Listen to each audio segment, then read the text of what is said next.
What's up, nerds, and welcome to my weekend review where I come to you every Sunday with 3 entertainment stories that I personally find interesting, and then we discuss them down below. Now, also down below, you can find the articles that I read to bring you this story, and you can read them for yourself, come up with your own opinion, or you can just listen to this video where I kind of break them all down for you and then go about your day and everything. Before I get started on these 3 stories, though, I just want to say that if you like what I do here and you enjoy independent content here on YouTube, please consider subscribing to my channel. YouTube is always changing up their algorithm, and small channels like mine normally get pushed to the back of the line. So please ask that you like, share, and subscribe, and I thank you in advance. So why don't we go ahead and get started on these 3 stories? So for my first story, okay, so last week I had touched on this story because it was pretty fresh. And now it's gotten a lot more information that has been put out there. So I wanted to kind of update it and talk about it again and everything. And I just want to say that as of recording this, this is all the information that I have. And, there were some comments made from the last one, and I'll touch on that kind of stuff. But going forward, until this is solved or whatever, I probably won't do another update on this one because I don't have time to really stop what I'm doing during the week and do this stuff as it happens and as it drops and everything, just because I have a private life. I have a family that I have to take care of, and I have a job and everything. So I have to focus on that stuff usually during the week. And when I have my downtime, that's when I do stuff. And I usually have other, I usually review shows and stuff like that. So getting to the story. All right. So Alec Baldwin accidentally killed a cinematographer and wounded a director on the set of his last production, Rust. Now, you notice that I said accidentally killed and not accidentally shot because he shot her on purpose. And that part's clear, but he drew a gun, pointed at someone, and then pulled the trigger. He didn't know there was going to be a live round in it, but there was, and he did mean to shoot in someone's directions. Now, apparently that's called a cross draw, where you pulled it, what he was doing. Now, obviously, this is a tragic event, and I feel for, the police in their whole situation, and I feel for the family of the woman that died. Now, it seems to be the trend of painting Alec Baldwin as the victim, which I don't think he is. So I think there's 3 points of failure here. There was the official movie set armorer, who we'll get to later, but she's a complete gem by the looks of things. And there was the assistant director. And then there was Alec Baldwin, the one who pulled out the gun and pointed at someone and pulled the trigger. So let's start with this so-called armorer. And this says, Rust armor Helena Gutierrez Reed once gave an unchecked gun to an 11-year-old actor. That's, oh, Jesus. Okay. So it says, the experienced armorer in charge of weapons on set of Alec Baldwin's movie Rust had given a gun to an 11-year-old actress without checking checking properly or for safety, the report said. Hannah Gutierrez Reed, I'm going to screw that up every time. Okay. 24, daughter of prominent Hollywood armorer Thel Reed, was head armorer on set in Santa Fe, where Baldwin fired a prop gun loaded with a live round, killing cinematographer Helena Hutchins and wounded director Joel Souza, says the New York Post. But, if it fired around into someone and killed them. Now, I don't think one thing I have personally come to appreciate in this entire situation is that prop gun in the context of the movie sets does not mean a fake or replica had been or been a real gun. The term is derived from property, director's property, anything on the set of the movie. It's called a prop. If it's a fixed to the wall on the background, then it becomes a part of the set. But a prop gun in the context of films could be fake, a replica, or very real functioning firearm. I was criticized on my last video, and I just wanted to make that apparent in this one. So I know some want to be like, it wasn't really a prop gun. It was a real gun. So we're just going to gun. Okay. And everything. And I'm like, okay, fine, whatever. So check out, this is Hannah Gutierrez Reed. Choke me like you hate me, but you love me. Low-key wanna date me when you fuck me, touch me with the lights off and my chains on, baby. Okay, cool. Well, she seems competent. So then you got the assistant director who apparently took the gun off of a cart, which was located outside of the church where the filming was happening. But there was these guns just sitting there on the cart and handed to Alec Baldwin saying cold weapon or whatever, which apparently means a weapon with no live rounds in it, which just seems absurd. They've got a head of armor on the set of this movie. Then shouldn't the custody? They've got a head of armor on this, and then so I'm thinking, shouldn't the custody of the gun go directly from him or her straight to the actor and not passed off to someone else to hand along? And which, by the way, she has blamed everybody else. Everybody's blaming everybody else on this whole thing. And then we got Alec Baldwin, prominent anti-gun activist Alec Baldwin, who just takes a gun, swings it out of his holster, pointed it at someone, and shoots, killing them. Now, this guy is the producer on this side as well. Apparently, they had a heap of union workers walk out in the last week due to pay complaints and like accommodation concerns and stuff like that. They also had some safety concerns. So I just go, Alec Baldwin, who's a big union guy, he should be an executive producer and on the set every day. He should have these things checked out into. And that, so they've hired this sort of alternate cheap cast to get allegedly prop guns for target practice on their days off. And I just like, what is going on? This seems to be a hot round. This seems to be actually a gun that was loaded with a bullet because they had been using the gun for target practice offset for fun out in the New Mexico desert. So now you've got people that are using a weapon, sometimes live round, sometimes not. I mean, that is highly problematic. And then when you add to it the most basic gun safety stuff. I mean, I remember, Clay, when we did when I was with the federal government, we did firearms training. Even if you were in a classroom and you were using guns that were essentially either squib guns or things that it's impossible for them to fire around, if you swept somebody with your gun, they would send you home. They would say, all right, you can come back in a few weeks when you learn gun safety. I mean, they were so strict about it all the time for exactly this reason. And then you've got this 24-year-old kid armor in charge of all these guns. And oh my God, this is crazy. Now, I'm no expert in film production and I'm no expert on guns, but this is stupid. This is obviously stupid. And yeah, it just amazes me. Yeah, so you've got this 24-year-old kid armorer who's in charge of all the guns and a ragtag crew that are using the guns on their day off for target practice. And then instead of keeping the guns in a safe and handing said gun directly to the actor, she allows someone else to take the gun, which she has said she didn't allow them. She doesn't know how that got into his house. And she also doesn't know how live rounds got on the set. Now, to me, this is crazy anyway. I think charges need to be made for this. And there's obviously some gross negligence here. The conservative brief is the name of the thing. They said that Alec Baldwin could face manslaughter charges in the shooting death. And that's his article. And it says Alec Baldwin is facing major legal issues after accidentally killing someone on the set of his movie Rust. The charges against Baldwin, who is the executive producer on the movie, could be serious and could include negligent manslaughter, legal experts said to the New York Post. And I just think that's, yeah. And let me tell you, the political divide on this story is insane. And that's all I'll say about that, okay? Because I do not want to get into that. I'm not about the politics. I will, however, just, now Baldwin has been tweeting this whole time, and I'll get into the recent ones in a little bit. I just want to point this one out. Now, if you look at this unfortunate tweet from Alec Baldwin in 2017, it says, "I wonder how it must feel to wrongfully kill someone." And now, I'm not sitting here mocking the death of this poor woman. I really feel for her, but you kind of have to get what you give. Don't you, Alec? And he's been very outspoken, and I'm all like, well, you don't have any anything political to say now, do you? Except he is blaming everybody. I'll tell you right now, everybody's blaming everybody else.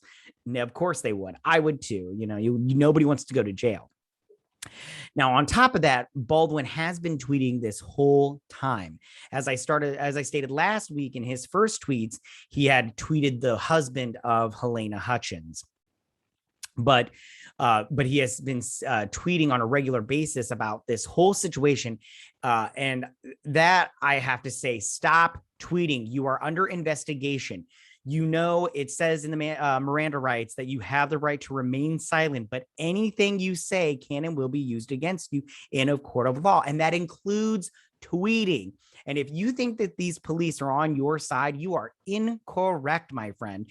They are here to find out who is responsible. And if you are the tiniest bit responsible for anything, you will be held accountable. So Alec Baldwin needs to stop tweeting. And here are some, I think, valuable words from some lawyers.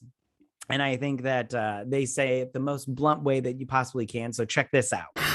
Mark and Craig, Pop Brothers at Law. We've been warning people, if you are working for an unlicensed dispensary, an illegal dispensary, and it gets raided, you need to shut the f*** up. What do you say when the cop first pulls you over? Why'd you pull me over? And when he keeps asking questions? Not discussing my day. And if detained, what do you say? I invoke the fifth. And then what do? You shut the f***. Okay, so this story is going to be very drawn out. And it's going to be very interesting, but that's about it for me on this story as of right now. I'm not going to be updating this going forward unless something huge happens.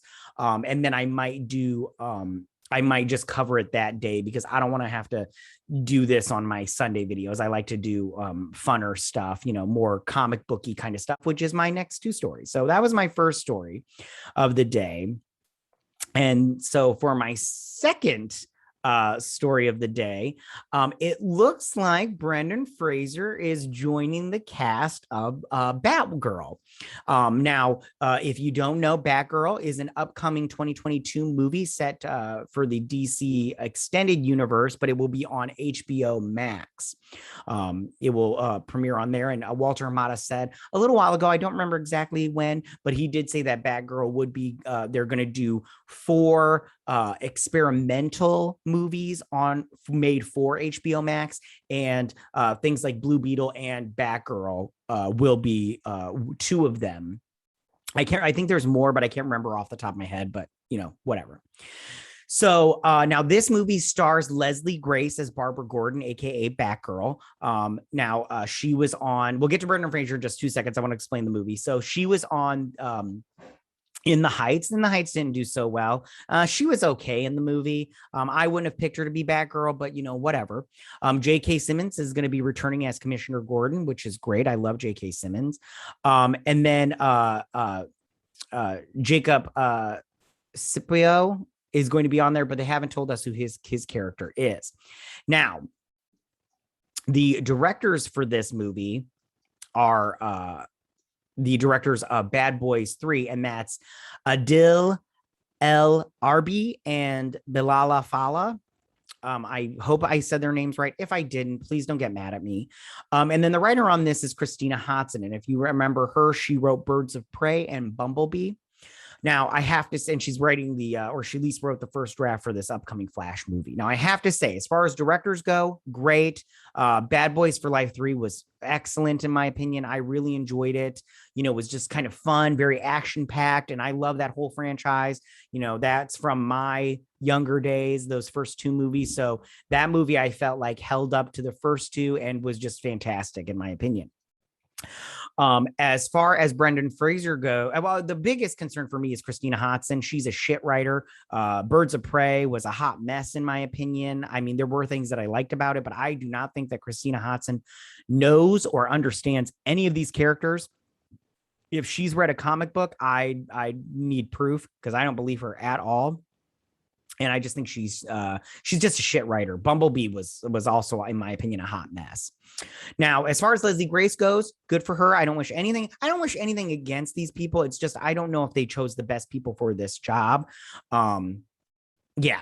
But they said she's going to have the bat suit. Which bat suit? I don't know. She's going to have the cowl and everything. They also said she's going to have red hair, which me personally, listen, when it comes to characters from comic books, I don't care if they gender swap or if they race swap. but the costume has to come out of the comic books. Now, granted, Batgirl has a plethora of costumes that they can pick from. Personally, I enjoy the black and yellow one. I know some people might enjoy that purple and yellow one. I'm really happy that they're doing the cowl and the red hair. Those are iconic to Batgirl. And I really just, that's personally what I want.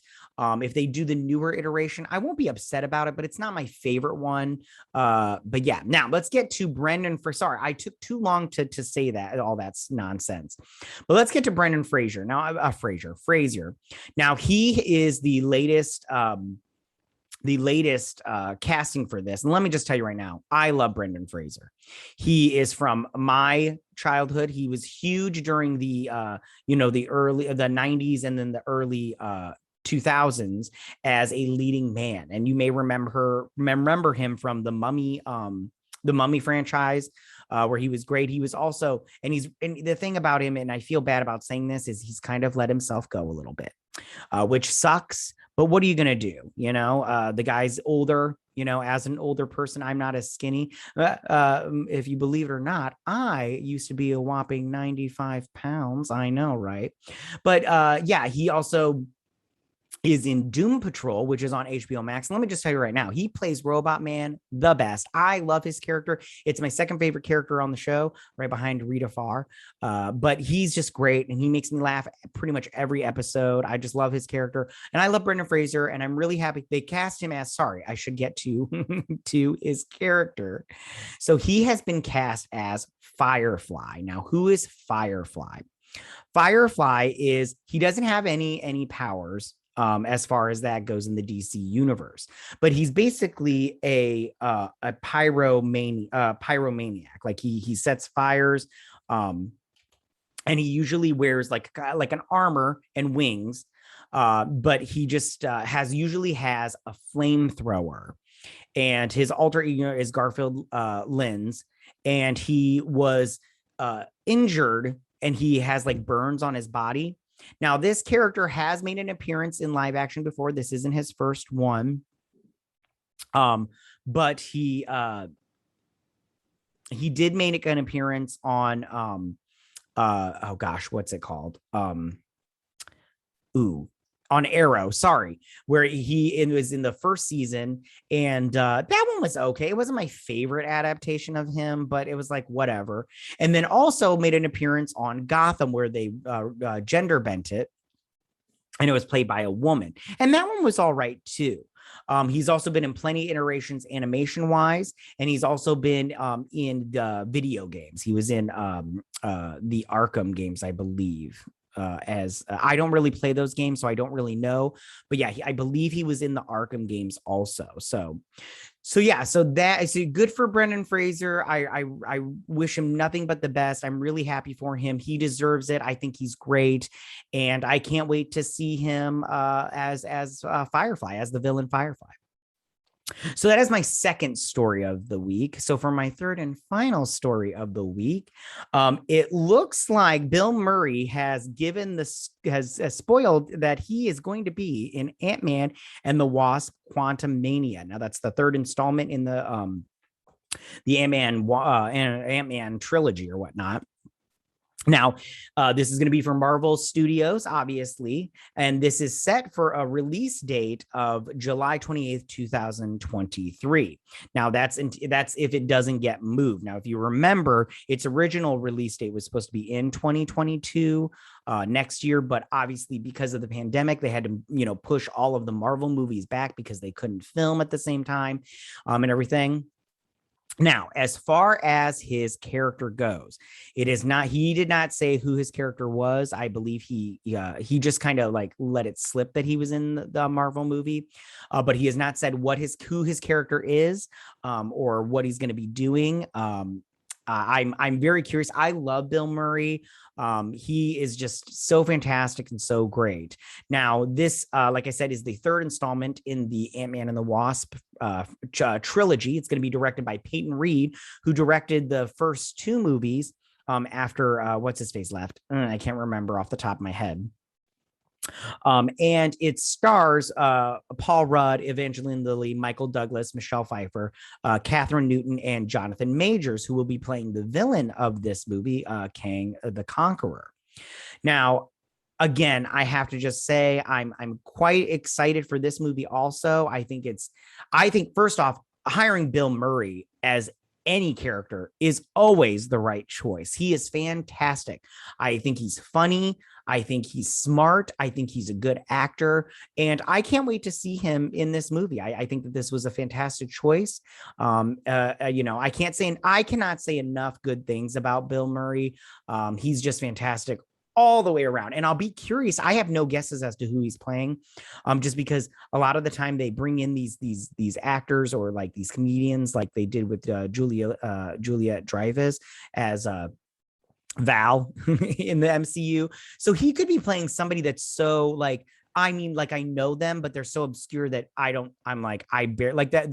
character. I knew her character, but I was introduced to that character in the 90s with the Nick Fury made for TV movie starring the Hoff. But as far as her character, I'd only heard it there, and then I had heard it a couple of times in the comic books, but nothing special.